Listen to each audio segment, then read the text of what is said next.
आहे. डॉक्टर रवी कटलावाजी, लसकेवादी, उषाताई गुडेफोर, अभय तिक्कटवाटी, सो अर्चना येदुरवार आणि रविचंद्र दीक्षित पांचाळ जगदंबी मंच. तर आमचे कलास्केवार सर आहेत, मॅडम आहेत, चक्रवाणी चोपवार सर आहेत. या सगळ्यांनी हे प्रचार प्रसार आणि शिक्षणाचा संपूर्ण भार आपल्या खांद्यावर घेतला आणि मागील 5 महिन्यापासून सतत ते निस्वार्थपणे समाजाला सेवा देतात.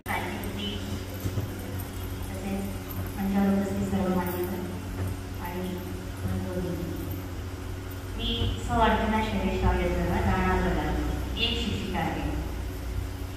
फाउंडर म्हणून नाही आम्ही बोललो होतो, सर पण बोललो होते की फाउंडर नाही. सुरुवातीपासून मी एक समन्वयक म्हणून इथे कार्य करत आहे. सर्वप्रथम मी आज इथे सरांचे काही सरांची जेव्हा आपली संकल्पना इथे मांडली, त्यांचे काही विषय सुटले की त्याविषयी इथे आपला जो हा पांचाळ जगदंबी मंच आहे त्याचे कार्य कसे सुरू झाले आणि कसे पुढे चालू आहे याविषयी मांडणार. तर सुरुवातीला तसं तर सर माझ्याकडे डिसेंबरमध्ये आले, डिसेंबर 2024ला. त्यांनी एक संकल्पना आणली आणि ती शैक्षणिक होती. त्यामधला जो निस्वार्थ भाव होता आणि तो निस्वार्थ भाव बघूनच मी त्या उपक्रमामध्ये ओढावले गेले. ॲक्च्युली माझंही 5 वर्षापासून बल्लारशामध्ये आपला समाज आमच्याकडे बल्लारशात 150 घरं आहेत. पण अशी परिस्थिती होती की 4 जण एकमेकाला ओळखत नाही. इव्हन मी सुद्धा, तेव्हा की माझा जन्म सुद्धा बल्लारशातला आहे, पण आम्ही एकमेकाला ओळखत नाही. बाजूने समोरून जातो पण आम्ही त्यांना नमस्कार करत नाही. म्हणजे ही परिस्थिती आहे. कुठला कार्यक्रम होतो तर आपण 2 घराला 4 जणांच्या व्यतिरिक्त जवळच्या 4 जणांच्या घरी कुटुंबांना फक्त कार्ड देतो आणि आपल्या इतर समाजाला कार्ड देत नाही. बाहेरचे लोक जेव्हा तरी तुला कार्ड नाही. ही परिस्थिती बल्लारशात होती आणि ते बघून मी मागील 5 वर्षापासून पूर्ण समाजाचं नाही पण मी महिलांना एकत्रित आणण्याचं कार्य माझं सुरू केलं. मी आणि माझ्या काही मैत्रिणी आहेत, आम्ही स्वखर्चाने वर्षातून 2दा हा कार्यक्रम घेतो. आणि सरांना आणि आदरणीय चोपावर सर यांना ही माहिती होती आणि त्यामुळे ते माझ्याकडे आले आपली संकल्पना घेऊन. आणि खरोखरच या संकल्पनेत एवढा सुंदर उपक्रम होता हा. मग मी त्याच्यात ओढवले गेले आणि आम्ही हा कार्यक्रम म्हणजे याच्यावर आम्ही नियोजन सुरू केलं. तर मला वाटतं डिसेंबर महिन्यामध्ये सर आले होते आणि 1-1.5 महिना सर्वांच्या दोघांनी डॉक्टर मंगलवार सर आणि डॉक्टर सोपावर सर यांनी 1-1.5 महिना सर्वांकडे भेटी दिल्या. व्यक्तिमत्व आपल्या समाजात आहे हे ऐकून म्हणजे आपली छाती फुलली अभिमानाने. आमचा जो मंच जे घटक खूप खाली दुर्बल झालेले आहे त्या घटकांना आणि आपले हे जे मान्यवर आहेत, तज्ञ व्यक्ती आहे, यांना एका मंचावर कसा आणता येईल हा आमचा उद्देश होता.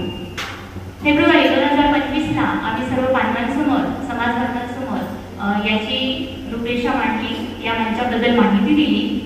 त्यानंतर 17 एप्रिल 2025 रोजी पांचाळ जनजागृती मंच नावाचा आम्ही एक व्हॉट्सअप ग्रुप तयार केला आणि त्यामध्ये आणि परत आम्ही प्रत्येक आपल्या समाजातील प्रत्येक पक्ष आणि त्यामध्ये चालणारे विविध शैक्षणिक उपक्रम यावरचे जे काही मेसेजेस होते आम्ही ते फॉरवर्ड करत होतो.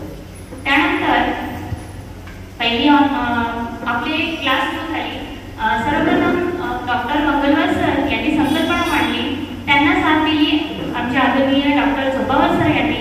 आणि जेव्हा ते माझ्याकडे आले माझी त्यांना साथ मिळाली. त्यानंतर आम्हाला जोडले आमचे प्राध्यापक सुधीर कलास्केवार सर आणि त्यांची पहिली इंग्रजीची क्लासेस, ऑनलाईन क्लासेस सुरू झाले. ते झाले 5 जून 2025ला. त्यानंतर आम्ही आदरणीय प्राध्यापक डॉक्टर चलेलवार सर यांच्याशी संपर्क साधला आणि त्यानंतर 9 ऑगस्ट 2025ला वैदिक गणित याचा क्लास सुरू झाला. आणि अशा प्रकारे आमच्या ऑनलाईन मीटिंग्स आणि पुढे क्लासेस सुरू झाले. तसेच समाज हा शिक्षणाने प्रगत होतो तर सोबतच आरोग्य आणि आर्थिक बळ सुद्धा आवश्यक असते आणि त्यासाठी सुधीर रामदेवला सर खंडलावा सर यांनी आम्हाला योग आणि ध्यान याचं खूप सुंदर अशी जोड आम्हाला त्यातून लावली. खरं सांगते, अशी वेळ होती आपल्याला असं वाटते की मी का, मला का भेटत नाही का, मी कशाला करू. मी सकाळी 9 वाजता म्हणजे सगळे घरचे कामं केल्यानंतर, एक शिक्षिका आहे आणि मी 54 किलोमीटर अपडाऊन करते रोज. माझी सकाळी घाई असते एकदम खूप फास्ट, 9 वाजेपर्यंत निघायचं, 9ला निघाले की संध्याकाळी 5:45ला घरी.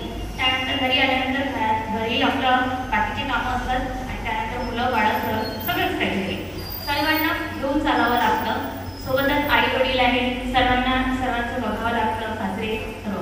तर या याच्यामध्ये माझ्या डोक्यात कधी कधी असं खूप गोंधळ उडतो आणि काय म्हणजे काहीच सुचत नाही.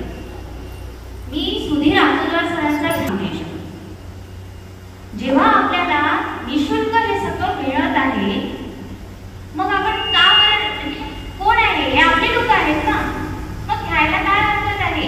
मी कशाला करू, आपला अहमभाव बाजूला ठेवा. आपले लोक आहे, सर बोलले की कुठेतरी आपले संबंध जुळलेले आहे. आपला समाज खूप छोटा आहे, कुठे ना कुठे आपण जुळलेले आहोत. मग आपलेच लोक आपल्याला काहीतरी देत आहे, तर घ्यायला काय हरकत आहे. आपल्या समाजातील सर्वच घटक एकाच स्तरावर आले पाहिजे, हा आपला प्रयत्न आहे. तर हा जो जनजागृती मंच आहे हा सर्वांसाठी आहे आणि हा जो उपक्रम आहे हा आमचाच उपक्रम असं काही नाही.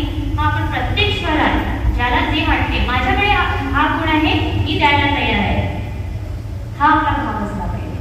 आणि आमचं एकच म्हणणं आहे की प्रत्येकाने 10 जण आणा, त्यांना जुळवा. मला गरज ठीक आहे, मला नाही गरज, पण माझ्या बाजूला जो राहतो, माझा शेजारी, माझा मित्र, माझा नातेवाईक, त्याला आपल्या मित्रापर्यंत पोहोचवा.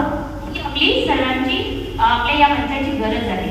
आणि एक दिवस आपला हा जनजागृती मंच एक मॉडेल बनला पाहिजे, आपल्या फक्त समाजासाठी नाही तर देशासाठी. ही एक आमची भावना आहे आणि ही आशा करून मी आपले 2 शब्द इथे संपवते. धन्यवाद. पांचाळ जनजागृती मंच आणि जीवनबोध मंच कमिटी यांच्या संयुक्त विद्यमाने आयोजित या कार्यक्रमात मी सुधीर रमेश कलासकेवार, राहणार बल्लारपूर, ते तुम्हाला सर्वांना माझं अभिवादन करतो. मंचावर सर्व उपस्थित मंडळी, अध्यक्ष साहेब श्री नंदकिशोरजी आकोजवार आणि इतर सर्व मंडळी, सर्व मान्यवर, सर्व तज्ज्ञ, सर्व मार्गदर्शक जे इथे वेळात वेळ काढून आले, मी त्यांना सर्वांना नमस्कार करतो. आजचा माझा विषय आहे इंग्लिश, स्पोकन इंग्लिश. इंग्लिश म्हटलं की लोकांना धडकी भरते, आम्हाला इंग्लिश बोलता येत नाही, बरोबर. इंग्लिश बद्दलची नेहमी लोकांनी भरपूर सारे मला इथे विद्यार्थी दिसत आहेत, इतरही लोकांचं एक कॉमन स्वप्न असतं की मला इंग्लिश बोलता आली पाहिजे, पण की मला इंग्लिश बोलायची होती पण मला वेळ मिळत नाही. आता कुठं, आता आमचं ते शिक्षण राहिलं नाही, आता जे शिकलो ते विसरला. पण जर आपण थोडासा प्रयत्न केला, थोडासा वेळ जर स्पेअर केला, तर आपण नक्की इंग्लिशमध्ये आपण रुची घेऊ शकतो आणि एकदम कमी वेळामध्ये आपण इंग्लिश शिकू शकतो. सर्वात पहिले जर मी इंग्लिशबद्दलच्या काही समस्या जाणून घेतल्या, जसं जनरली मी लोकांसोबत बोलतो आणि मी त्यांच्याकडून जाणून घेतो, तर ते तेच म्हणतात की आम्हाला इंग्लिश समजते, 70% इंग्लिश आम्हाला समजते, समोरचा व्यक्ती काय बोलला हे आम्हाला बऱ्यापैकी समजते, पण जेव्हा आमचा बोलायचा नंबर येतो तेव्हा आम्ही ब्लँक होऊन जातो. समोरच्या व्यक्ती समोर पण काय उत्तर द्यायचं, आपलं कुठे चुकलं तर, एखादी आपला पचका झाला तर, आपल्याबरोबर हसले तर काय होईल. म्हणजे ही एक भावना की माझ्याकडून चुकी होणार म्हणून मी इंग्लिश बोललेलं टाळलं पाहिजे. मी असं भरपूर लोकांकडून जे असं म्हणजे लोकांना ऑब्झर्व केलं आहे. तर ही मुळात ही भीतीच मनातून पहिले काढून टाकली पाहिजे. आणि इंग्लिश हा कोणत्या पर्टिक्युलर एखाद्या वयोगटासाठी मर्यादित नाही आहे, तर त्याला सगळेजण शिकू शकतात. काय करायचं आहे तर छोट्या छोट्या काही टेक्निक्स मला वापरायच्या आहेत जेणेकरून तुम्हाला इंग्लिश शिकता येते. सर्वात पहिले काय करायचं आहे, तुम्हाला सोपी सोपी शब्द पाठ करायचे. तुम्हाला आठवत असेल, बरीचशी मंडळी इथे ज्येष्ठ मंडळी आहेत, मी त्यांना विचारतो. आताच जग जे आहे ते इंटरनेटचं आहे, गुगलवर आपण कोणत्याही वर्डचं मिनिंग चटकन मिळवू शकतो. पण पहिले काय होतं की पहिले डिक्शनरी यायची, छोटी डिक्शनरी होती, नवनीतची पोर्टेबल छोटी डिक्शनरी, कदाचित तुम्हाला आठवत असेल आहे ना. बऱ्याचशा मोठ्या मोठ्या डिक्शनरी लोकांनी आपल्या घरी ठेवलेल्या आहेत. डिक्शनरीमध्ये बरेचसे शब्द आहेत, पण आम्ही त्या डिक्शनरीला आणतो, 2 दिवस आपल्या डोळ्यासमोर ठेवतो, चालत चालत ती मागे चालत जाते. मग ती डिक्शनरी आम्हाला फक्त दिवाळीची सफाई करतानाच भेटते. आम्ही कोणीतरी एखादा म्हणजे पुष्कळ वर्षाने भेटलेला आपला मित्र आनंद व्यक्त करायला त्याला सासून पुन्हा सांगतो. मनात एक आपण ठरवतो की आपल्याला आता वाचायचंच आहे. पण दुर्दैवाची गोष्ट ही आहे की ती डिक्शनरी किंवा कुठलंही ग्रामर बुक आपण माझ्यापर्यंत सुद्धा पोहोचत नाही. तुम्हाला आठवते का म्हणजे किती पेजेस पलटवले आहेत? नाही, कारण आपल्याकडे रेडीमेड आहे. ठरलेलं काळाचा शब्द तुम्ही इंग्लिशचे वाचत चला. कोणते वाचायचे हे सुद्धा सांगतो मी. जे आपण नेहमी दैनंदिन जीवनामध्ये लोकांकडून ऐकतो किंवा जे आपण जे व्हिडिओज बघतो आपण, तर ते शब्द जे ऐकायचे आणि त्या शब्दाला बिलकुल मिस न होता ते पटकन त्याचा मिनिंग पता करायचा आणि एक आपली पर्सनल डायरी बनवायची. त्या डायरीमध्ये ते शब्द लिहून घ्यायचे. दुसरी गोष्ट, बरेचसे लोक असं म्हणतात की तुम्ही बोला, चुका होईल तर चालतं, ते बरोबरही आहे. चुका होईल याची काळजी करू नका. पहिले तुम्ही बोलणं सुरू करा. पहिले तुम्ही शॉर्ट सेंटेन्स वापरा. Come here, go there, why did you come late. जसं आज आम्ही इथे एवढे लोक वर्गावरून आलेलो आहोत, त्यांच्यासाठी पण तुमच्या मनामध्ये काही प्रश्न असेल तर त्या प्रश्नाला आपण ट्रान्सलेट कसं करू शकतो हे सुद्धा आपण जर प्रयत्न केला तर आपल्याला हे येऊ शकतो. जसं how many members were there, when did you come, when did you leave from there, okay, how did you come, तुम्ही कशी आले, तुम्ही कधी आले, है ना. असे बरेचसे प्रश्न आहेत. मी तुम्हाला बघा, कधी कधी आपण एखाद्या गोष्टीचं ज्याला आपण असं म्हणतो की त्याची आपल्या मनामध्ये एक निगेटिव्हिटी तयार होते का भीती निर्माण होते. पण तुम्हाला उदाहरण, पण ते लेकरू अवघ्या 1 किंवा 1.5 वर्षामध्ये आपण पाहतो की तो बऱ्यापैकी थोडं बोलणं शिकलेला असतो. त्याचं कारण काय माहिती आहे का तुम्हाला? कारण की त्या लेकराला नेहमी सराव Delhi in 2013 I think so. Okay, I had gone to Delhi. There I had visited India Gate. ठीक आहे, इंडिया गेट दिल्लीमध्ये आहे. तिथे मी एक शी बिलॉंग टू राजस्थान आहे as per her attire I could understand.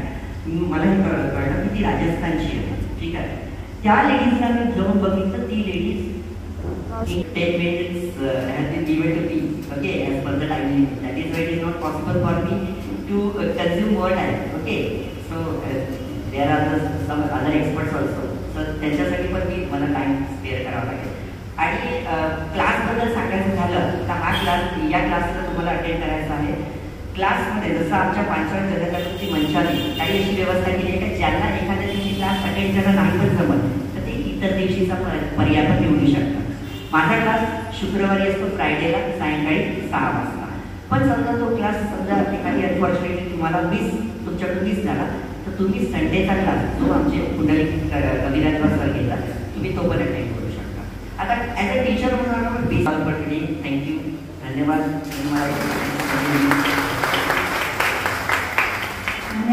मी थोडंसं अट्रॅक्ट झालो होतो त्याला समाजाबद्दलची माहिती. आणि आपल्या समाजातल्या प्रत्येक माणसाला हे मला असं वाटतं की उपजत आहे की मी कुठून होतो, उत्पत्ती कुठली, ईश्वर ब्राह्मणच का, पंचांग म्हणजे का.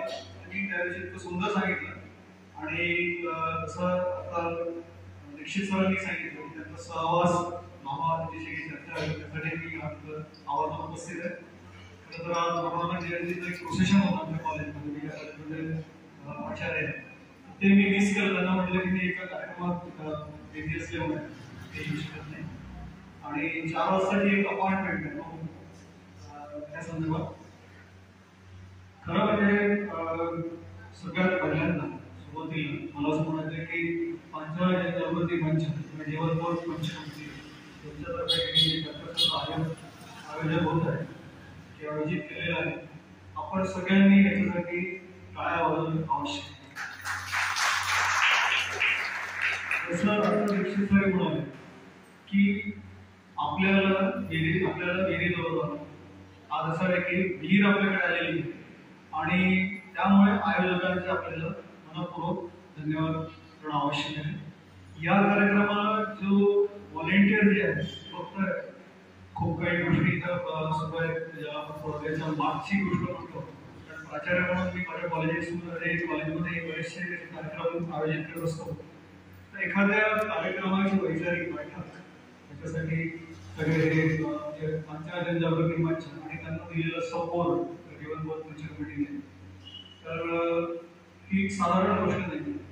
वैचारिक बैठक, त्याचं आर्थिक व्यवस्थापन आणि त्यानंतर मायक्रो लेवल ज्या प्लॅनिंग म्हणतो छोट्या गोष्टी, खबरदार बैठक कशी असावी आणि आज आपण सरस्वती जयंतीला वंदन केलं तर विद्येचं आवर्जून तुम्ही व्यवस्थित विचार करूनच ते आम्हाला हे दिले असं वाटतं.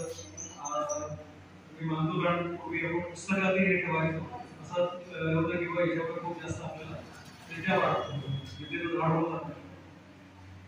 सगळ्यात उद्देश म्हणजे की आता इथं बऱ्याचशा लोकांनी आपले विचार मांडले, यांना एक सांगड घालत मला असं वाटतं की मी 2 शब्द किंवा माझा अनुभव व्यक्त करतो. बरेचदा आपण ज्ञान किंवा शैक्षणिक क्षेत्र याच्याबद्दल म्हणतो. एका शाहीर जे असतात त्यांनी खूप छान एक 2 शब्द म्हटले किंवा 2 ओळी म्हटलेल्या की डिग्रिया तो तालीम के खर्चे की रसीद है.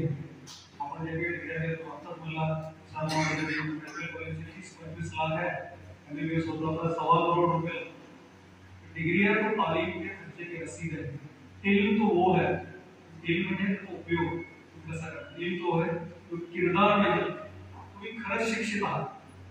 हे कसं कळेल? मी तर माझी डिग्री घेऊन फिरणार नाही त्या ठिकाणी, पण माझ्या वागणुकीवर, माझ्या बोलण्या चालण्यावर मी काय करतो, माझ्या अर्थांना ह्या सगळ्या गोष्टी रिफ्लेक्ट होतात. आपण जर शिक्षण म्हटलं तर संस्कृतमध्ये खूप 2 छान सुविचार आहेत. विद्या परम बलम, नॉलेज इज सुप्रीम पॉवर. जे विद्येच्या व्यतिरिक्त कुठलेही अत्युत्तम किंवा पॉवरफुल काहीच नाही. आणि म्हणून विद्या परम विद्या, म्हणून विद्या हे सुप्रीम गोल आहे. Everything starts from knowledge, it ends in knowledge. आता आपण काय होतं की बऱ्याचशा गोष्टी इथं बोललो, असे म्हटलं होतं की लक्ष्मी आणि सरस्वतीचा मेळ होतो. मी इतर प्लॅटफॉर्मवरही म्हणतो की लक्ष्मी आणि सरस्वतीचा मेळ होत नाही असं नाही. आपल्याला समजतं की खूप शिक्षित माणूस आहे पण त्याच्याकडे पैसा नाही, खूप पैसेवाला आहे, शिकलेला नाही. त्याला कारण असं आहे की मध्ये ते विश्वकर्मा माहिती. विश्वकर्मा म्हणजे काय? Professional skill. आपण सरांनी सांगितलं दाखवले, आपल्याला माहीत पुष्कळ, उपयोग काय, कसा करायचा त्याच्याशिवाय होत नाही. म्हणून जर समजा आपल्याला नॉलेजला कन्व्हर्ट करायचं आहे वेल्थ मध्ये, मग ते अनेक प्रकारे असतो. आपण वेगवेगळे सर्व्हिसेस देतो, आपण काही व्यवसाय करतो. आजच्या जगामध्ये एंटरप्रेन्योरशिप हा कन्सेप्ट आहे. पूर्वी काय झालं, शेती उत्तम, नंतर काय झालं सरकारी नोकऱ्या उत्तम, त्यानंतर काय झालं कॉर्पोरेट सेक्टर उत्तम. आता तुम्हाला सांगू इच्छितो की स्वतःची कंपनी स्वतःच्या पायावर कसं उभं राहता येईल, स्वतः काहीतरी कसं सुरू करता येईल. म्हणजे तुम्हाला आशा वाटते आयाम झालेले विद्यार्थी करोडोचं पॅकेज, पण ते सोडून त्यांनी स्वतःचे व्यवसाय सुरू केले. ही काळाची गरज. मला असं वाटतं की मी जेव्हा ऑब्झर्व करतो, प्रयत्न मी या माझ्या हाती आलेला आहे, अनेक कार्यक्रम शैक्षणिक त्याबद्दलही कार्यक्रम झाले. आपण इतर समाजापेक्षा मागास नाही म्हणतो, पण मागे का पडलो? कारण आपली आर्थिक उन्नती झालेली नाही. तुमचं शिक्षण जोपर्यंत आर्थिक उन्नतीशी जोडलं जाणार नाही त्या शिक्षणाला तसा फारसा उपयोग होत नाही. ते माझ्या बायोडाटामध्ये मी इतकी पब्लिकेशन केलेली आहे, इतके PhD आहे, इतके PhD स्टुडंट झालेले आहे. आणि जर मला साधी माध्यमाची नोकरी मिळवण्यासाठी आमचं खेळायला होतं किंवा मला 10,000 रुपये कमवता येते, आजकाल वस्तुस्थिती आहे. म्हणून आपल्याला इकॉनॉमिक ब्रेन असणं सुद्धा आवश्यक आहे. त्या दृष्टिकोनातून जर विचार केला तर जोपर्यंत आपण हा कन्सेप्ट विश्वकर्मा म्हणजे आपलं आपले आपण त्यालाच प्रोफेशनल स्किल म्हणतो. आणि जोपर्यंत मी परत वाक्य रिपीट करतो की नॉलेजला जोपर्यंत आपण कन्वर्ट करतो, कन्वर्ट कसं करता येईल पैशामध्ये किंवा वेल्थमध्ये, तर प्रोफेशनल स्किल म्हणजे विश्वकर्मा. तोपर्यंत ह्या गोष्टीचं एक स्टेटस म्हणून ठीक आहे, पण कसं आपल्याला दैनंदिन जीवनामध्ये त्याचा उपयोग होतो. मला असं वाटतं इकडे सुद्धा आपण सगळ्या गोष्टी ज्या शिकवल्या सांगण्यात आलेल्या आहेत समोर त्याचा आपण आत्मसात करावे. तरी बसले वैद्यगणिताचं मलाही थोडंसं एक काळ होता जेव्हा मी बालगीमध्ये होतो, अट्रॅक्ट झालो. आणि तुम्हाला हे सांगू इच्छितो त्या निमित्ताने वैदिक गणित हे नागपुरातूनच सुरू झाले. जगद्गुरु शंकराचार्य यांनी ते लिहिलेलं आहे आणि तुम्हाला आशा वाटते तेलंगिरी उद्यान आहे जे खालसा इकडे कल्याण कुकळाच्या खालचं कल्याणेश्वर मंदिराची शाळा आहे त्या परिसरामध्ये ते गेले फार कमी लोकांना माहिती आहे. डॉक्टर सतीश गोगावकर माझे वर्गमित्र आहेत, ते व्हाईस प्रिन्सिपल होते. अनुभव कॉलेजला रिटायर झालेले CPAT आहे, त्यांनी त्याच्यावर लिखाण केलेलं आहे. एखादा कसा तुम्हाला त्यांच्याशी आपल्याला बोलतोय सर. तर जोपर्यंत ह्या सगळ्या गोष्टी आपण विचारात घेणार नाही आपण काही गोष्टी तुकडत करतो त्याचा उपयोग आपल्याला काही होत नाही. आणि कुठलेही शिक्षण किंवा नॉलेज ज्याला वाया जात नाही ते कसं वापरता येईल समोर हे बघावं लागेल. आणि मी परत म्हणेन इकॉनॉमिक ब्रेन ही सगळ्यात महत्वाची गोष्ट आहे आणि आपल्या समाजाकडे ती म्हणजे आधीपासून होती. सर जास्त चांगल्या पद्धतीने सांगते विश्वकर्मा आणि इतर आपण जे पाच वेगळे म्हणजे त्यानुसार लोक आपापल्या जातीचा उल्लेख करतात. जात म्हणजे जात नाही ती जात त्याच्यामुळे ते जातीवादी वगैरे राहण्यापेक्षा विश्वकर्मा हाच जो कन्सेप्ट आहे त्यांनी मागच्या तुमच्या चर्चासत्रात म्हणतो की विश्वकर्मा आणि पांचाळ याच्यामध्ये काय फरक आहे. विणकर आणि कुंभार हे पांचाळ आहेत. प्रत्येक पांचाळ विश्वकर्मा आहे का तर प्रत्येक विश्वकर्मा हा पांचाळ आहे का किंवा आपण विश्वकर्माच्या बाजूला पांचाळचा आहोत. तर आम्ही खूप सुंदर त्याला विश्लेषण दिल्यामुळे सगळी त्यांची पुस्तकं दिली आहे आणि मी त्याचा अभ्यास करतो काही प्रश्नाचं पूर्ण एवढंच मी इथं बोलू इच्छितो.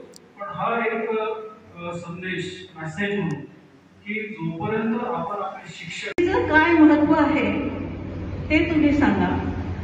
इंग्रजीचे आणि तुमच्या आयुष्याच्या संघर्षाबद्दल तुम्ही बोला. माझ्या आयुष्याच्या संघर्षाबद्दल म्हणजे तुमची अज्ञानाच्या बाहेर आहे. आता एक काम करा सेंटरमध्ये घेऊन बोलतो.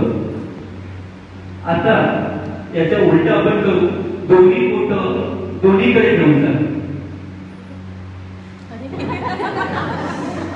सर बोटांवर आपलं वर्चस्व नाहीये ऐकत नाही